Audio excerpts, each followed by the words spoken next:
दोस्तों आज हमने शुरू किया है बिहार का इम्पोर्टेंट टॉपिक, बिहार बीपीएससी का इम्पोर्टेंट टॉपिक, जिससे क्या होता है क्वेश्चन पूछे जाएंगे आपको। और यह मेरा दावा है कि आपको एक टॉपिक मैं पढ़ाऊंगा उससे 2 से 3 क्वेश्चन पूछेंगे, यानी कि मैंने कुल अगर 10 टॉपिक पढ़ा दिए तो 10 से 30 नंबर आपका पक्का है। ठीक है, तो ज़्यादा विशेष बात करते हुए मैं शुरू करता हूँ पहले जनगणना एक दृष्टि में।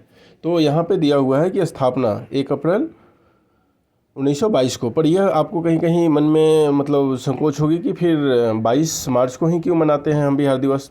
क्योंकि ये जो घोषणा हुई थी ना, 22 मार्च को घोषणा हो गई थी, 22 मार्च को घोषणा हो गई थी कि 1 अप्रैल 1912 को बिहार अस्तित्व में आ जाएगा। इसीलिए जब घोषणा हुई थी उसी समय से हम लोग बिहार दिवस मनाते हैं। तो अगला देखिए, आकृति ज्यामितीय है। बिहार की आकृति आपको पता है कि ज्यामितीय आयताकार है। आयताकार को ज्यामितीय बोलेंगे। इस तरह से बिहार की एक रूपरेखा है जो आयत के रूप में मान लीजिए। कह रहा है कि क्षेत्रफल जो है वो 94,163। ये बहुत इंपॉर्टेंट है, इससे क्वेश्चन पूछता है, आपके दिमाग में रहना चाहिए 94,163।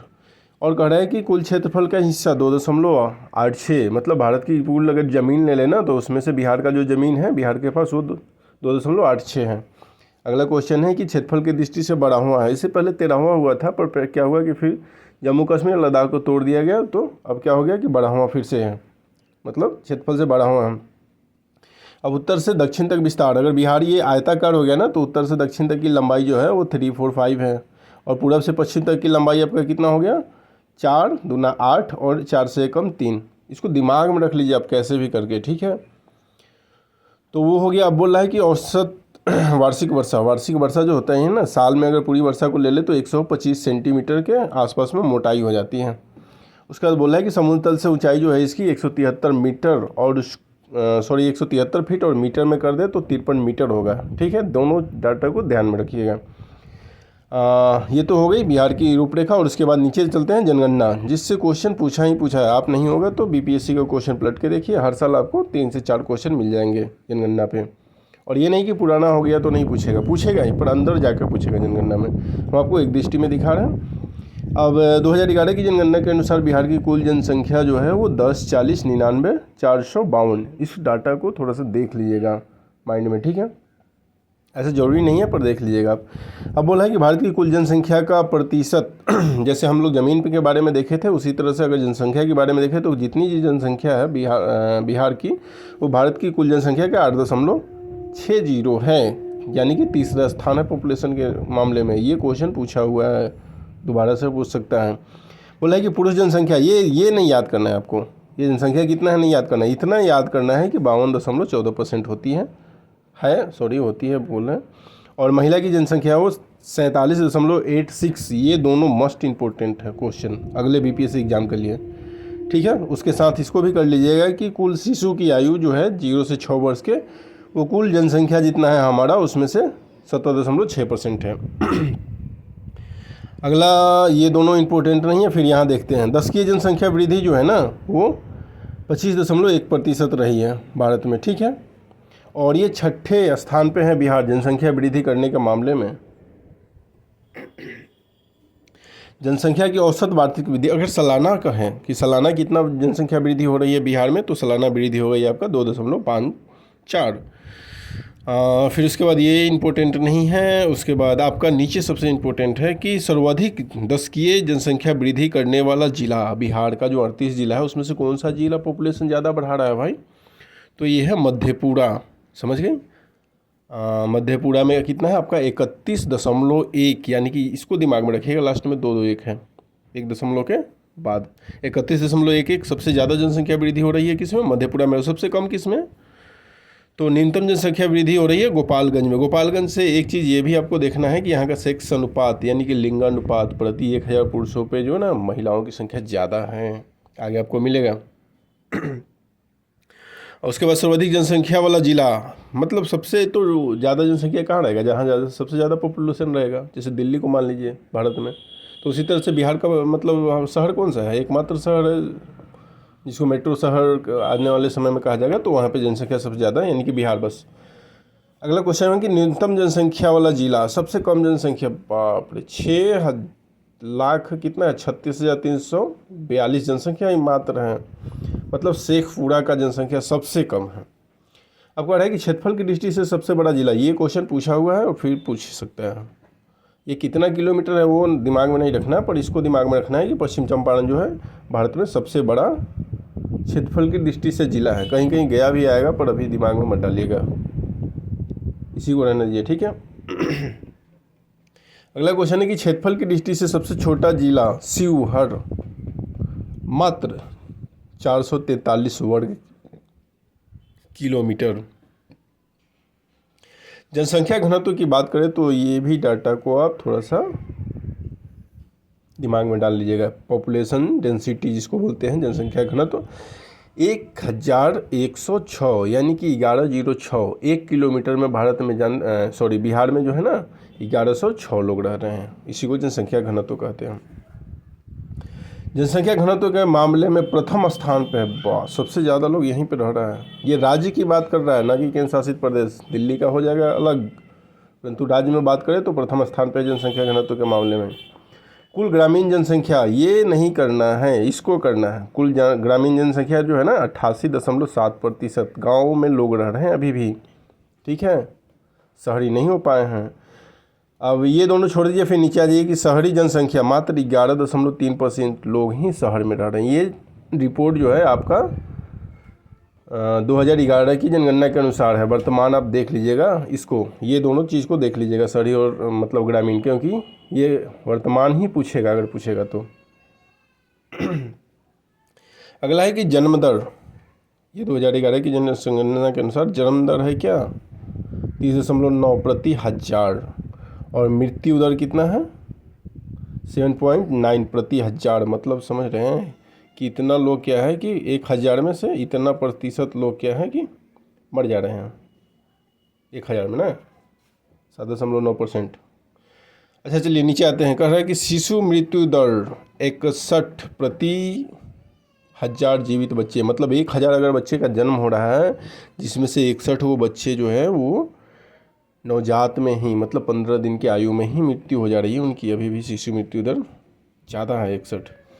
कह रहा है मातृत्व मृत्यु दर 331, 1 लाख जीवित महिलाएं। अगर महिला बच्चे को जन्म दे रही है तो 1 लाख महिलाओं में से 331 महिलाएं की मृत्यु हो जा रही है, ठीक है। तो ये दोनों डाटा है, पर कुछ ज़्यादा नहीं है। मृत्यु दर, शिशु मृत्यु दर देख लीजिएगा, ये इम्पोर्टेंट है। अगला क्वेश्चन है कि अधिकतम अनुसूचित जाति वाला जिला कौन सा है। गया आ गया ना, गया आपका सबसे ज़्यादा अनुसूचित जाति है। अनुसूचित जाति समझ रहे हैं ना आप, जो बैकवर्ड कहा जाता है लोगों को। कह रहे हैं कि न्यूनतम अनुसूचित जनजाति वाला जिला शिवहर। शिवहर में तो जनसंख्या भी कम था भाई, जनसंख्या कम था तो जिला में तो ऐसे ही हो जाएगा शिवहर, न्यूनतम अनुसूचित जनजाति। कह रहा है कि न्यूनतम अनुसूचित जाति प्रतिशत वाला जिला, सबसे ज़्यादा प्रतिशत, अच्छा न्यूनतम प्रतिशत है ना, न्यूनतम अनुसूचित जनजाति वाला जिला। प्रतिशत के बारे में अगर बात करें तो किशनगंज में, मतलब पूरे पॉपुलेशन का प्रतिशत निकाले तब, ऐसे संख्या में बोले तो शिवहर, ठीक है। अगला क्वेश्चन जो है इसको छोड़ दीजिए। राज्य की कुल जनसंख्या में अनुसूचित जातियों का प्रतिशत, इसको कर लीजिए, ये VVI। राज्य की कुल जनसंख्या में अनुसूचित जातियों का प्रतिशत जो है वो 15.52 है। और अधिकतम अनुसूचित जाति वाला जिला प्रतिशत में क्या है, पश्चिमी चंपारण। उसके बाद कह रहा है कि न्यूनतम अनुसूचित जनजाति वाला जिला शिवहर। उसके आगे देखते हैं फिर कुछ दिया हुआ है क्या। हाँ अभी दिया हुआ है इसमें,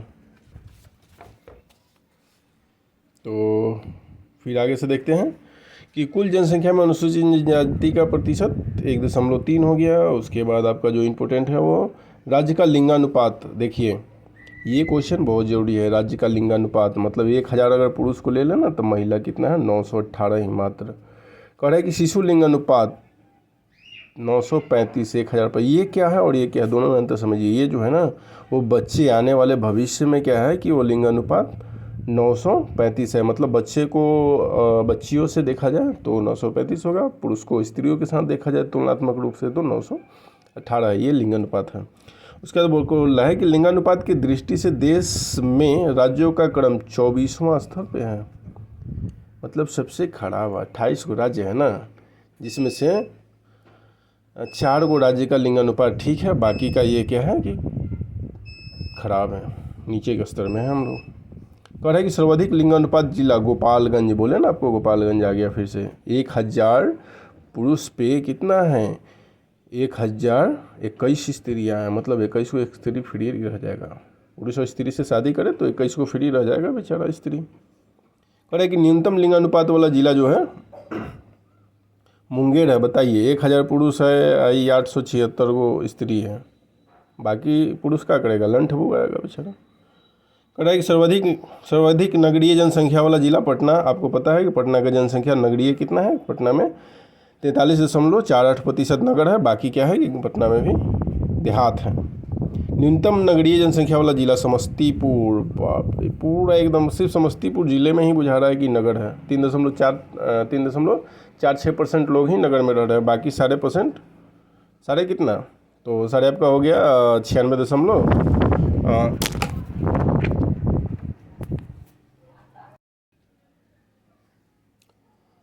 ये हो गया। बोल रहा है कि राज्य में कुल साक्षरता दर, लिटरेसी रेट अगर बात करें तो 61.8 है। इसमें पुरुष और महिला दोनों सम्मिलित हैं, परंतु खाली अगर पुरुष की बात बोले कि पुरुष लोग कितना साक्षर है तो 71.2, और महिला लोग कितना साक्षर है तो 51.5। दोनों को जोड़ के 2 से डिवाइड करेंगे ना तो कुल साक्षरता दर प्राप्त होगा 61.8।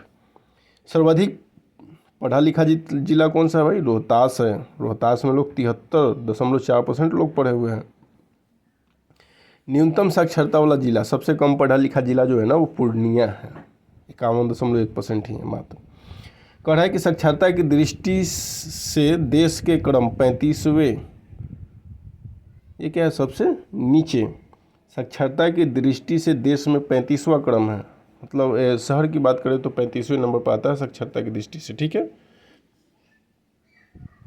और हो गया कि सर्वाधिक साक्षर दर पुरुष, ठीक है, रोहतास का ही है, रोहतास के ही पुरुष सबसे ज़्यादा पढ़े लिखे हैं, और न्यूनतम साक्षरता दर पूर्णिया के ही स्त्री लोग पुरुष लोग कम पढ़े लिखे हैं। सर्वाधिक साक्षरता दर महिला, तो महिला भी वहीं का कहाँ, रोहतास की, और न्यूनतम साक्षरता दर कहाँ है कि सहरसा। एक थोड़ा सा अंतर आ गया है कि महिलाएं जो है ना सहरसा में सबसे कम पढ़ी लिखी हैं, बाकी सबसे ज़्यादा पढ़ा लिखा रोहतास में ही है, पुरुष और महिला दोनों। कह रहा है कि राजकीय भाषा, हमारा राजकीय भाषा हिंदी है, इसको दिमाग में रखिए। दूसरी राजकीय भाषा उर्दू है, ये नीतीश बाबू का देन है। बिहार दिवस कब, 22 मार्च। और राजकीय मेधा दिवस कब, 3 दिसंबर, ठीक है।